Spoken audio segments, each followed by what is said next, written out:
कुछ ही मिनट में माननीय प्रधानमंत्री जी सारे राष्ट्रीय स्वयंसेवक संघ के सरसंघ चालक डॉक्टर मोहन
करेंगे। वहां शिवलिंग पर दर्शन पूजन तर्पण करेंगे, जटायु दर्शन पुष्पार्चन करेंगे, कार्मिकों से मिलेंगे और प्रस्थान करेंगे। डाक विभाग के अधिकारी उनको पीछे की ओर आ जाना चाहिए, मंच के पीछे।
पूजन विधि पूर्ण हो गई है। बाईं ओर से लोग निकल कर आ रहे हैं, यहाँ कुर्सियों पर बैठेंगे। इधर अंदर कुर्सियों पर बैठ जाइए। उधर से आना था, उधर से ही प्रवेश कर जाइए, सामने रास्ता खुला है।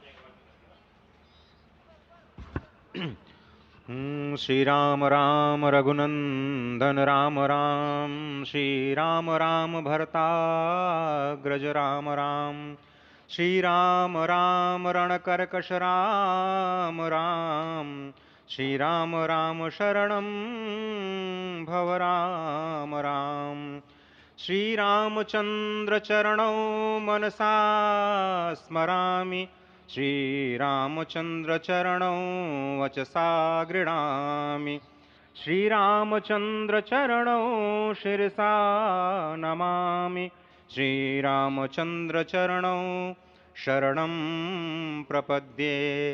माता रामो मत्पिता रामचंद्रः, स्वामी रामो मत्सखा रामचंद्रः, सर्वस्वं मे रामचंद्रो दयालुर्नान्यं जाने नैव जाने न जाने। लोकाभिरामं रणरङ्गधीरं राजीवनेत्रं रघुवंशनाथं, कारुण्यरूपं करुणाकरं तं श्रीरामचन्द्रं शरणं प्रपद्ये। भगवान श्री राम की प्राण प्रतिष्ठा हो चुकी है। दर्शन कीजिए भगवान श्री राम का, जो कि राघव स्वरूप में इस वक्त आपके समक्ष सभी को दर्शन दे रहे हैं। रघुपति राघव राजा राम, पतित पावन सीताराम। राघव रूप में माँ कौशल्या के राघव, वही नाम जो माँ कौशल्या ने उन्हें दिया, उसी राघव को आप इस वक्त 5 वर्ष के बाल रूप में इस वक्त देख रहे हैं। अद्भुत छवि। निश्चित तौर से, और इन्हीं को वर्णित किया गया है कि नवकंज लोचन कंज मुख कर कंज पद कंजारुणम, कंदर्प अगणित अमित छवि नवनील नीरद सुंदरम, पटपीट मानहु तड़ित रुचि सुचि नवमी जनक सुतावरम। भक्तवत्सल के सामने भाव विह्वल प्रधानमंत्री नरेंद्र मोदी पुष्पांजलि अर्पित कर रहे हैं, श्रद्धांजलि अर्पित कर रहे हैं, जलांजलि अर्पित कर रहे हैं समूचे राष्ट्र की ओर से। और निश्चित तौर से इसी क्षण का इंतजार शताब्दियों से समूचे राष्ट्र को था, समूचे विश्व मानवता को था। जय राम रमा रमणम शमनम, भवताप भयाकुल पाहि जनम, अवधेश सुरेश रमेश विभो, शरणागत मागत पाहि प्रभो। निश्चित तौर से समूचे राष्ट्र की समेकित शक्ति का, समूचे सनातन संस्कृति का आज अभ्युदय का दिन है। और कहा गया है कि तन की शक्ति, हृदय की श्रद्धा, आत्म तेज की धारा आज जगा है जग जननी का सोया भाग्य सितारा। कोटि पुष्प चढ़ रहे देव को शुभ चरणों पर, कोटि चरण बढ़ रहे ध्येय की ओर निरंतर। और निश्चित तौर से ये ध्येय है समूचे विश्व कल्याण का, ये ध्येय है जगत गुरु भारत का, ये ध्येय है एक भारत श्रेष्ठ भारत का, समर्थ भारत का, सशक्त भारत का, आत्मनिर्भर भारत का, आत्माभिमानी भारत का, स्वस्थ भारत का, स्वच्छ भारत का, सुंदर भारत का, विकसित भारत का, और अंततः जगत गुरु भारत का। और जगत गुरु संस्कृति के प्रणेता, विश्व में मर्यादा को प्रतिष्ठित करने वाले मर्यादा पुरुषोत्तम श्री राम विश्व के लिए अभूतपूर्व निधि है, क्योंकि हमारी ही संस्कृति समता की बात करती है। और हमारी ही संस्कृति में राज्य राम राज्य की जो संकल्पना है वो आज भी समूचे विश्व के लिए अनुकरणीय है, वंदनीय है। इस वक्त आप देख रहे हैं कि परब्रह्म परमात्मा आपको दर्शन दे रहे हैं बाल रूप में, और यहाँ पर परब्रह्म कई रूपों में दर्शन दे रहे हैं। माँ सरयू के रूप में वो जलाकार ब्रह्म के रूप में अपने भक्तों को दर्शन देते हैं। अयोध्या धाम के रूप में, जो कि स्वयं परब्रह्म का ही स्वरूप है, वो इस धरा धाम के रूप में भक्तों को दर्शन देते हैं। इसके बाद आप नित्यावतार जो संत स्वरूप माने जाते हैं, उन स्वरूप में भी भगवान लगातार अपने दर्शनों के लिए भक्तों को कृतार्थ करते रहते हैं। और अब आप देखिए कि प्राण प्रतिष्ठित भगवान श्री राम इस वक्त 51 इंच की ये जो कृष्ण वर्ण की मूर्ति आपके समक्ष इस वक्त जो प्रतिष्ठित हो चुकी है, भगवान श्री राम लोकाभिरामम इस वक्त मनमोह लेते हैं। और जिस तरह से लगातार पूरे प्रांगण में अयोध्या धाम में, जो कि वैकुंठ का हृदय कहा जाता है, इस वक्त सिर्फ एक ही गूंज है, रघुपति राघव राजा राम, पतित पावन सीताराम। सुंदर विग्रह मेघ श्याम, गंगा तुलसी शालिग्राम। इस वक्त गर्भगृह में माँ गंगा विराजमान है, तुलसी विराजमान है, शालिग्राम भगवान स्वयं जो दामोदर कुंड से आए हैं वो विराजमान है। और ये सुंदर मेघ श्याम, वही भगवान श्री राम जब रघुवंश के पति होते हैं तो वो रघुपति होते हैं। जब भगवान श्री राम का राज्याभिषेक होता है तो वो राजा राम होते हैं। जब वो अहिल्या माँ का उद्धार करते हैं तो वो होते हैं पतित पावन। और जब मिथिला जनकपुर धाम में जाकर मैया सीता के साथ विवाह संस्कार करते हैं तो हो जाते हैं सीताराम। लेकिन भगवान आज न रघुपति हैं, न राजा राम हैं, न पतित पावन हैं, न सीताराम हैं। वो सिर्फ और सिर्फ